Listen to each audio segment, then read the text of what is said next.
Bom, então, primeiramente agradecer os membros da banca que já foram banca na minha quali e permaneceram.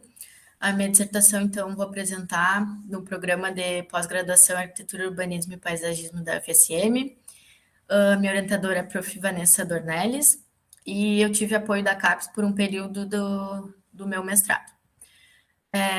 O título, então, é Identificação de locais para inserção de intervenções de qualificação urbana de microescala em cidades de médio porte. E essa apresentação eu dividi ela em 7 partes, que agora eu vou falar um pouquinho melhor de cada uma. A introdução, então, apresentando o meu trabalho, é um trabalho que eu busquei compreender as dinâmicas existentes nas cidades e as consequências que essas dinâmicas geram, né? Consequências essas que às vezes podem ser problemáticas urbanas, como a segregação, desigualdade social, criminalidade, e também na tentativa de compreender como algumas intervenções de qualificação urbana podem trazer mais vitalidade para essas áreas, auxiliando a minimizar essas problemáticas. Então, o meu trabalho tem como um objetivo assim principal desenvolver um procedimento metodológico para identificar locais ideais para inserção dessas intervenções de microescala, no caso, que visam a qualificação urbana em cidades de médio porte. Uma apresentação geral seria isso.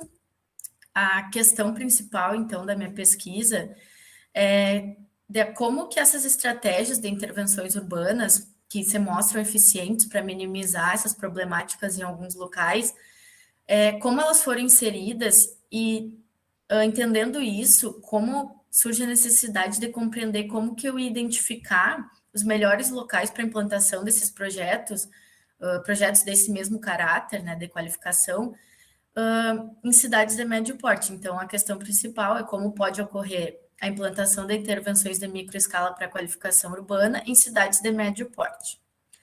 A justificativa, então, principal do meu trabalho tem como premissa salientar a importância da inserção desses projetos públicos que fomentem lazer, cultura, esporte, na tentativa de auxiliar áreas que enfrentam esses tipos de problemáticas sociais geradas pelo crescimento urbano desordenado e desigualdades sociais, segregações urbanas.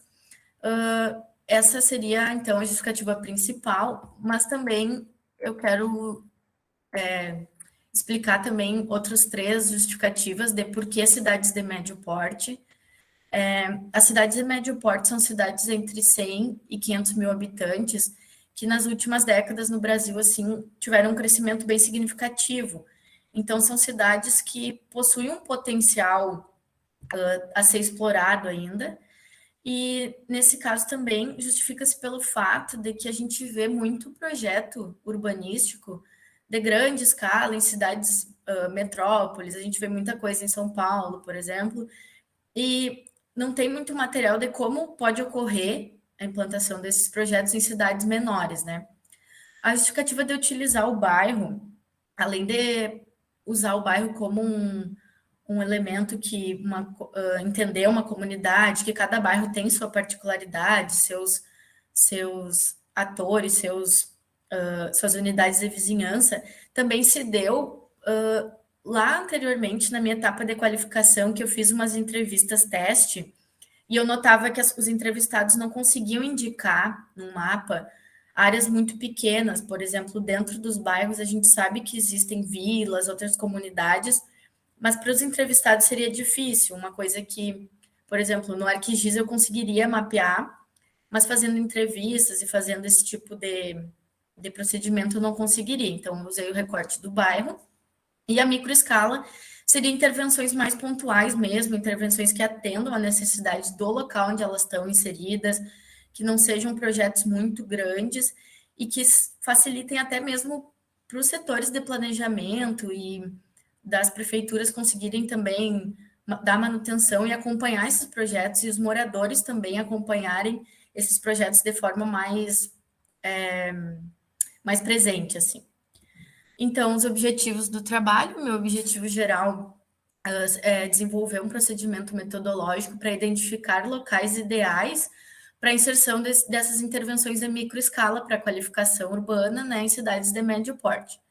Para isso, os objetivos específicos que me auxiliaram, então, seria compreender as transformações ocorridas nas cidades, com enfoque nos aspectos sempre relacionados à qualidade e vitalidade urbana, conhecer estratégias e projetos de intervenções de qualificação urbana que já ocorreram em outros locais, compreender, então, os locais com maior necessidade de intervenção e identificar locais também com maior potencial de intervenção. Essa foi a estrutura da pesquisa escrita, né? Só trouxe para mostrar como que ela se formou. E aí eu vou trazer o segundo capítulo, que é a fundamentação teórica.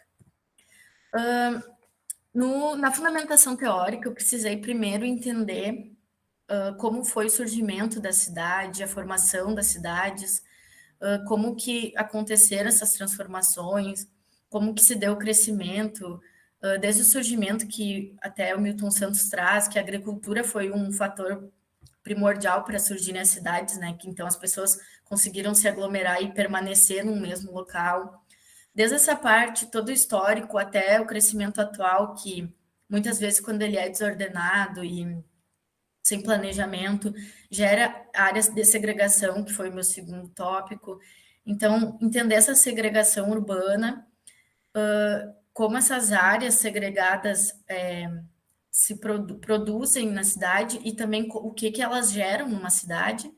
E aí, nisso, eu entrei também nas relações da cidade, que a gente sabe que dentro de uma cidade existem inúmeras relações que acontecem. Eu trouxe 4, 2 de caráter, digamos, negativo, 2 de caráter positivo, que seria a desigualdade social, a criminalidade urbana, e aí as de caráter positivo, relações boas, né? Pertencimento e aspectos de vitalidade urbana. Eu também estudei indicadores de qualidade de vida urbana, como que a gente pode identificar que uma área tem mais vitalidade, mais qualidade do que outra. Então, seriam esses indicadores, que pode ser até os acessos aos serviços básicos, como serviço de saúde, educação, apropriação dos espaços públicos, oportunidades para as crianças, para os jovens. E aí eu analisei, então, 4 projetos, 4 tipos de intervenções, que eu vou explicar um pouquinho melhor agora. Primeiro tipo de intervenção que eu estudei, que antes até era mais o foco do meu trabalho, eram as unidades de vida articulada em Medellín, que elas são projetos bem pontuais na cidade de Medellín, se eu não me engano, tem 14 unidades de vida articulada lá, que são as UVAs, e elas são inseridas em locais estratégicos dos bairros, locais onde havia alguma segregação, algum terreno que estava vazio, causando insegurança, que estava escuro. E esses programas das unidades, eles fomentam lazer, cultura, recreação, esportes. Dependendo da área que elas estão inseridas, elas variam um pouco, mas é basicamente isso. E sempre em locais estratégicos da cidade. Os Centros de Artes e Esportes Unificados, que são chamados ACELs no Brasil, são projetos semelhantes, mas que têm um porém.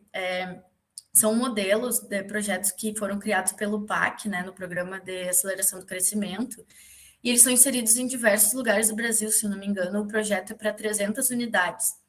Aqui eu tenho no lado esquerdo meu, a CEL de Mogi das Cruzes, em São Paulo, e no outro lado, em Santa Maria, que a gente tem uma CEL. E dá para ver que os programas são semelhantes, os projetos são bem semelhantes. É pista de skate, elas abrigam CRAS, algumas atividades culturais, para bairros que elas são implantadas. Só que esse projeto tem uma crítica que alguns pesquisadores fazem, que eles são projetos padronizados para todo o Brasil.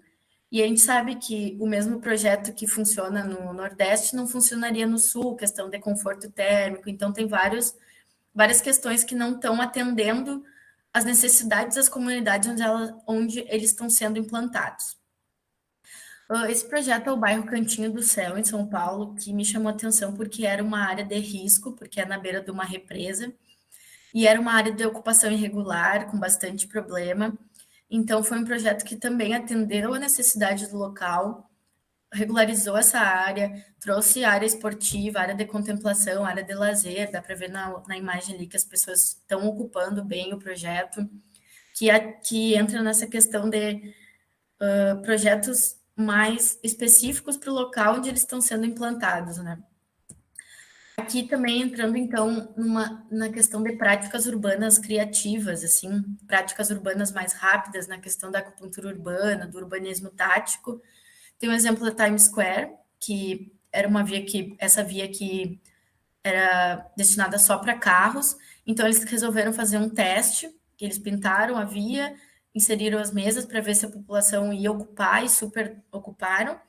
Em Barcelona, a gente tem o mesmo exemplo das supermanzanas, que eles fecham algumas ruas para o trânsito de carros, fazem alguma intervenção no chão, mobiliário, e vê se as pessoas vão ocupar, se vai funcionar. É como um teste. Isso ocorreu no Brasil também, a gente tem um exemplo em Fortaleza, nessa praça, que foi uma intervenção bem simples, uma pintura no chão, um mobiliário urbano simples, e as pessoas ocuparam essa área que não estava sendo ocupada. Em São Paulo também esse cruzamento aqui era super perigoso para o pedestre, e só com a pintura, com o paisagismo, eles conseguiram melhorar essa circulação do pedestre nessa via. Também trouxe umas estratégias de microplanejamento que ocorreram em São Paulo, que são estratégias bem pequenas, bem pontuais, assim, que esse projeto de boxe aqui, o Garrido Boxe, que ele era embaixo de um viaduto, super escuro, inseguro, abandonado, que hoje em dia é uma escola de boxe para a comunidade.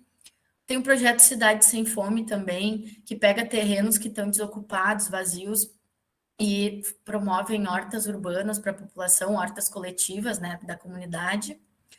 E aí, eu acho que esses projetos e todo o referencial estudado me ajudou a caracterizar minha área de estudo e escolher os indicadores que eu ia usar como, como procedimentos depois, né? Então, eu escolhi a cidade de Santa Maria, que é uma cidade de porte médio, ela tem cerca de 260 mil habitantes. É uma cidade que tem 10 distritos, mas eu utilizei o distrito sede, que é o primeiro distrito, esse que está com o perímetro em amarelo. Dentro desse distrito, a gente tem 42 bairros.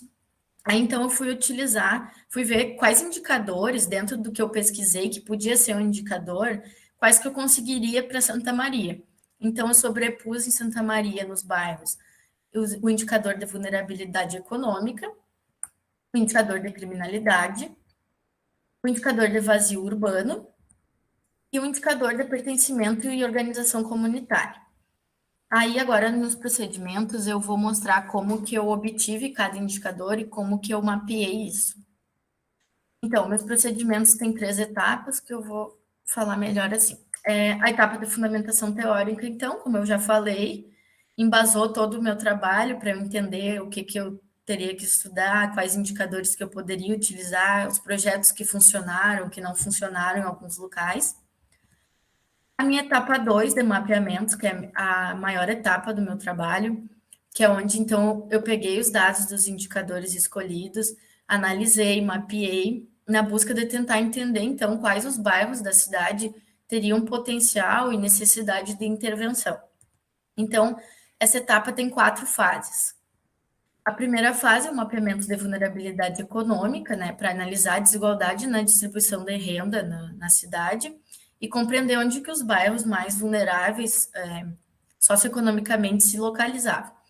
Então, o meu indicador foi a média de renda mensal por pessoa em reais, que é um dado obtido através do censo do IBGE. E as ferramentas que eu usei, eu trabalhei esses dados no Excel, passei para o ArcGIS para mapear e finalizei esse mapa no Photoshop. A fase 2, então, é o mapeamento da criminalidade, que eu queria entender quais os bairros possuíam maiores índices de violência na cidade.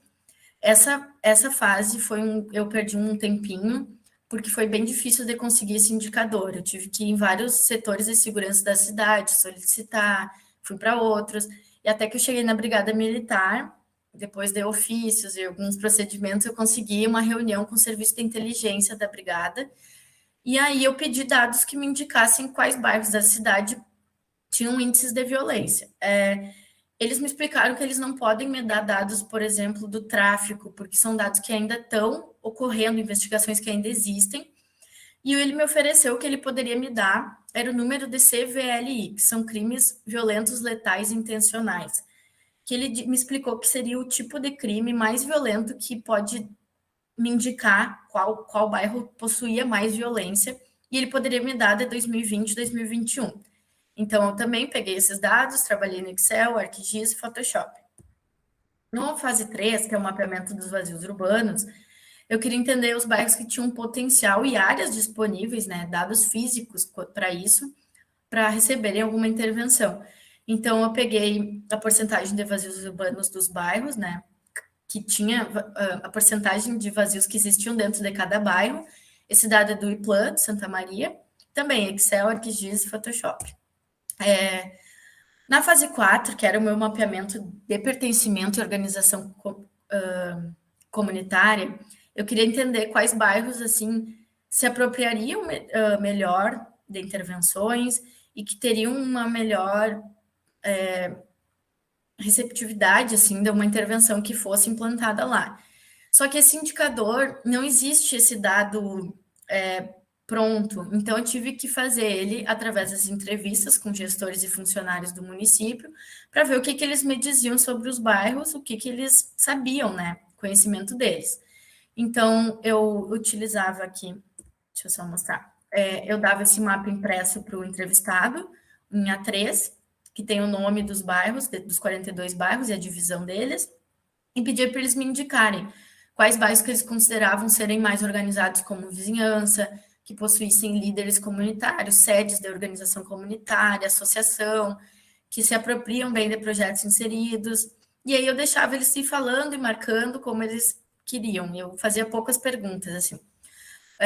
O tratamento desses dados, então, ocorreu de duas formas.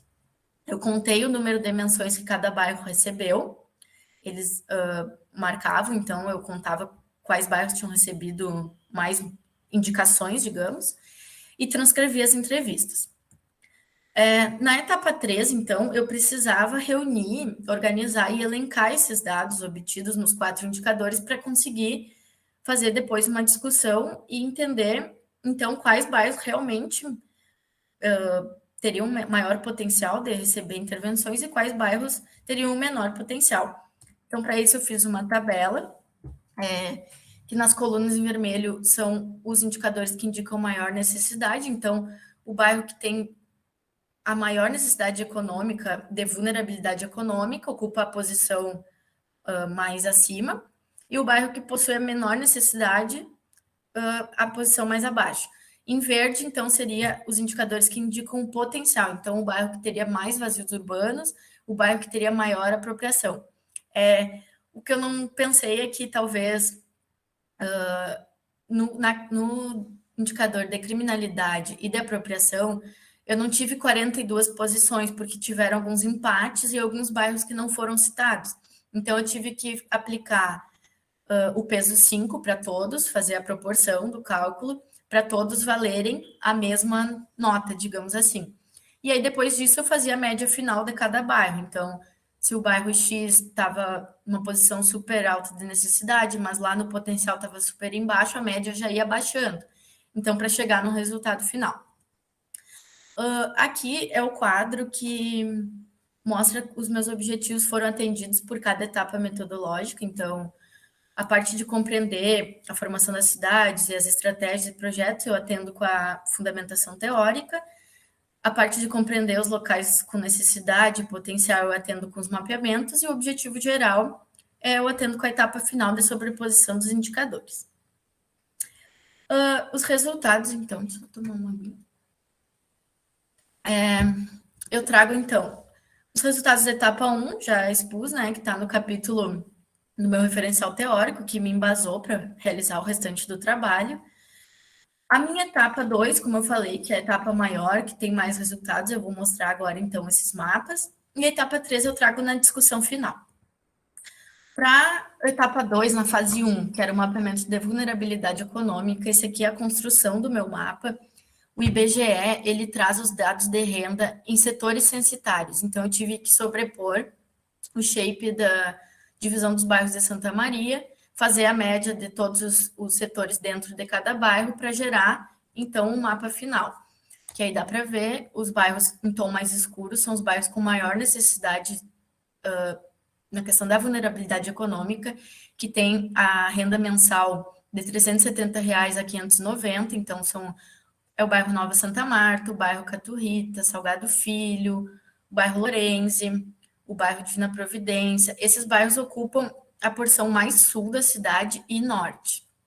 A gente pode ver também que nas cores mais claras aqui são os bairros com melhores rendimentos econômicos que ocupam a porção mais central da cidade. O mapa da criminalidade, então, os bairros com piores índices de violência, então, é o bairro Passo da Areia e o bairro Diácono João Luiz Pozobon, seguidos depois pelos Nova Santa Marta, Salgado Filho, Noal, e esses, os bairros com os tons mais claros não tiveram nenhum crime ou tiveram no máximo um. Então, são bairros bem pontuais que possuem mais crimes, né?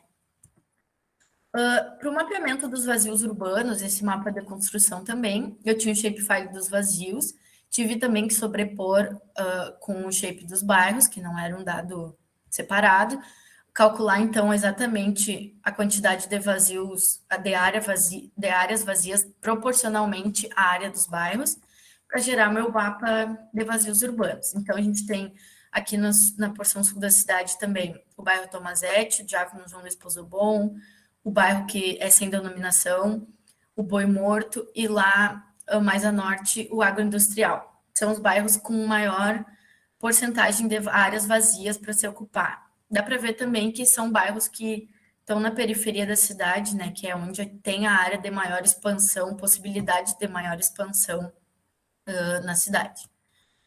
Aí, então, a fase 4, o meu mapeamento de pertencimento e organização comunitária, que eu peguei o número de menções que cada bairro recebeu dos entrevistados, que eles indicaram, esse bairro tem, esse bairro sim, e aí eu fiz o mapa. Então, o bairro que mais recebeu indicações era o Nova Santa Marta, seguido pelo Diácono João Luiz Pozobon, o bairro Campestre, o bairro Camobi e o centro.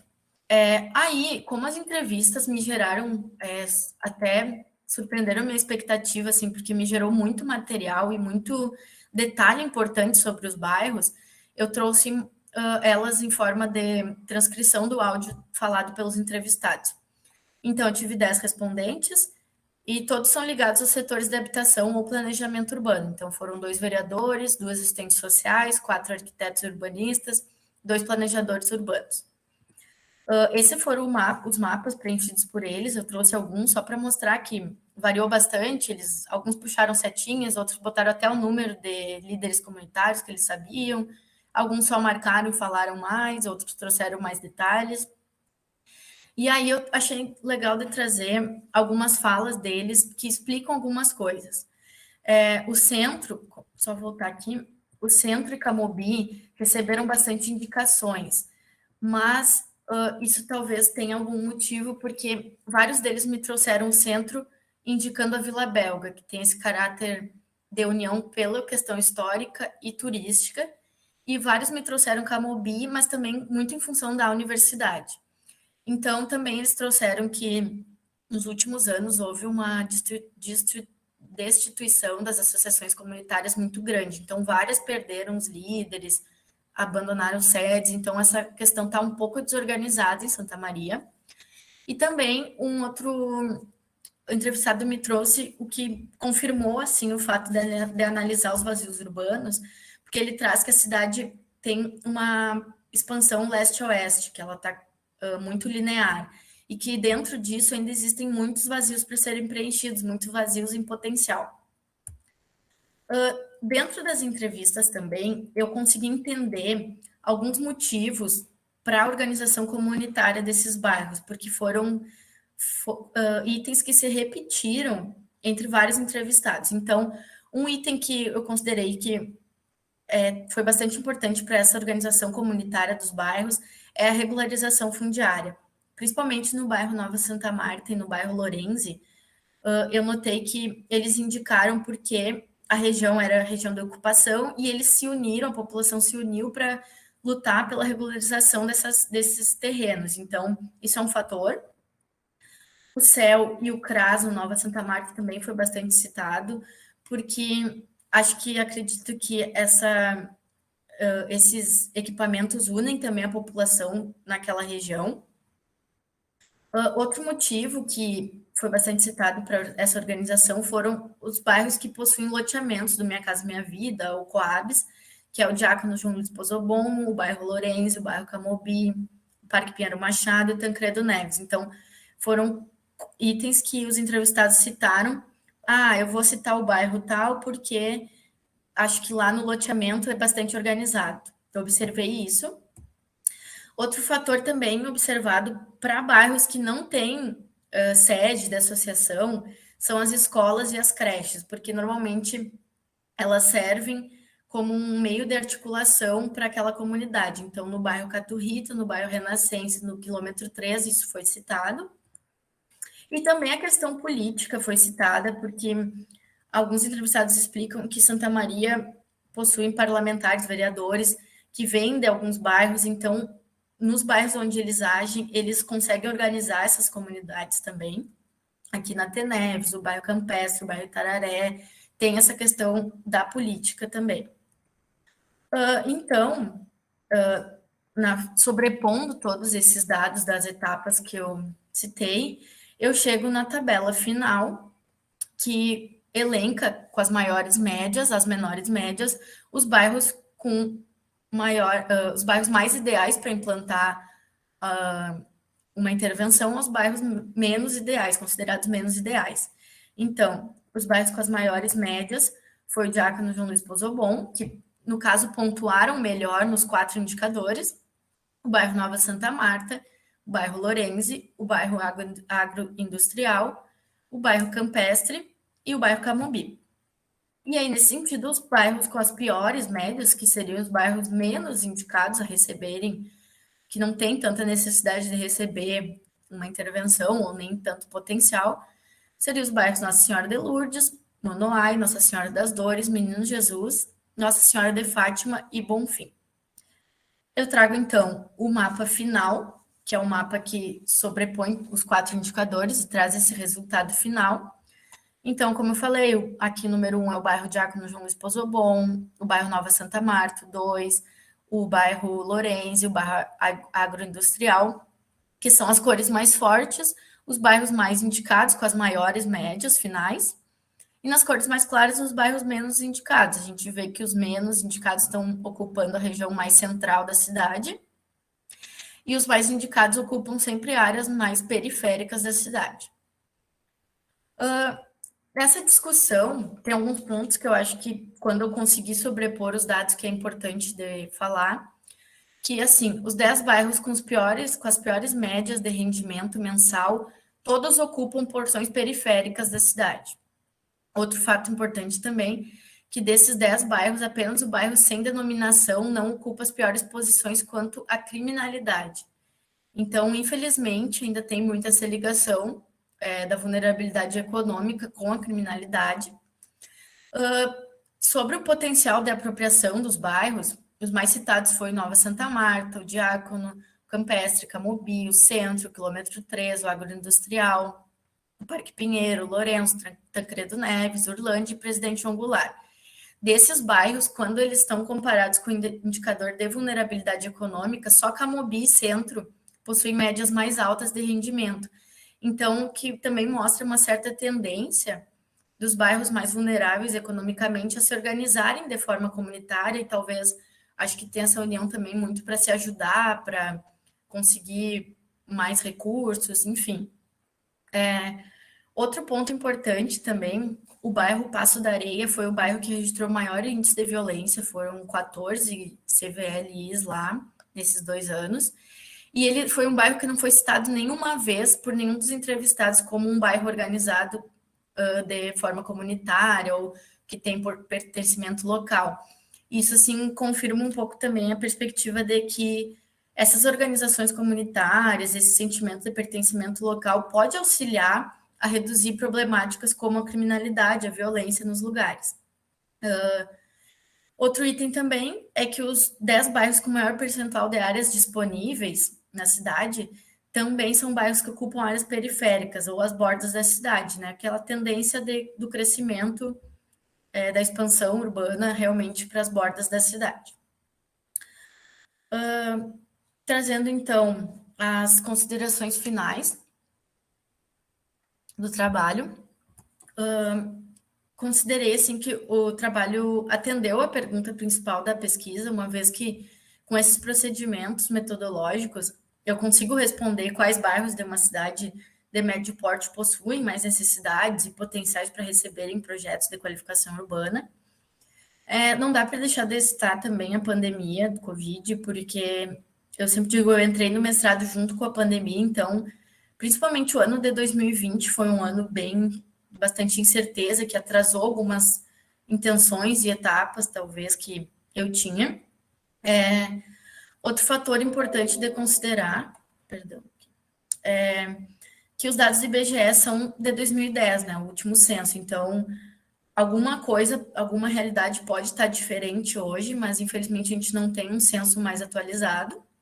E também a dificuldade para. Deixa eu só fechar aqui. Para a obtenção de dados em Santa Maria. Acredito que não só em Santa Maria, mas as prefeituras têm uma certa dificuldade, assim, a gente tem essa certa dificuldade para encontrar mais dados mais disponíveis, assim, de forma de fácil acesso, que poderiam gerar novos indicadores para análise, né? Mas infelizmente alguns eu não consegui. Foi percebida também uma falta de comunicação entre alguns setores da Prefeitura Municipal de Santa Maria. Por exemplo, nas entrevistas, quando o setor da assistência social me dava algum dado, eu notava que no setor de planejamento eles não sabiam disso, então esses setores poderiam se integrar melhor. Então, a consideração assim mais significativa é que seria possível chegar nesses 5 bairros mais indicados e analisar, por exemplo, os vazios urbanos dentro desses bairros e selecionar eles para receberem intervenções. Só que essa decisão, assim, ela não teria uma comprovação embasada na realidade do bairro, porque eu e a minha orientadora, a gente entendeu que também dentro da escala do bairro existiam outros fatores, outros indicadores para se analisar, não apenas a localização geográfica de um terreno disponível, que eu teria que, então, assim, eu não ter alcançado o nível do bairro, eu entendi porque isso implicaria em outro trabalho. Eu teria que entender outro referencial teórico, buscar novos indicadores, outros fatores para analisar, talvez outros procedimentos para aplicar dentro desse nível de escala de bairro. Então, as sugestões para as futuras pesquisas, né, que seguindo esse mesmo molde, que após os resultados que indicassem, né, então, os bairros ideais para implantação de intervenções, seria tentar entender, numa escala menor de análise, onde que dentro desse bairro seria, então, o melhor local para essa implantação. Então, para isso, teria que conhecer as comunidades residentes nesses locais, buscar detalhes, particularidades, centralidades, carências desses locais, e alguns aspectos, então, sugeridos para análise em futuras pesquisas, que cheguem nessa escala, seria a mobilidade dentro do bairro, as centralidades locais, a infraestrutura urbana, os acessos, equipamentos urbanos que existem ou não dentro desses bairros, entre outros. Outro aspecto, assim, para sugestão para futuras pesquisas, que eu entendo que existem dados de segurança sigilosos, mas eu recomendaria solicitar com maior antecedência ou com mais tentativas nos outros setores de segurança, mais dados mais específicos sobre a criminalidade na cidade analisada. E talvez também desenvolver uma matriz ou um software que realize esses cálculos das tabelas que eu fiz e essas comparações dos indicadores de uma forma mais automática, que talvez possa ser utilizado até por uma prefeitura para fazer alguma análise e que isso seja mais rápido, né? Acho que é isso. Eu trouxe aqui a frase que eu até inseri na minha pesquisa, que se existe uma função social do arquiteto no país, ela sem dúvida está na cidade. Isso implica que a arquitetura tem que ter um compromisso com o espaço urbano e coletivo e que devemos estar de olhos sempre aberto quando estamos caminhando de um lugar para o outro, quando estamos dirigindo, quando estamos sobrevoando a cidade.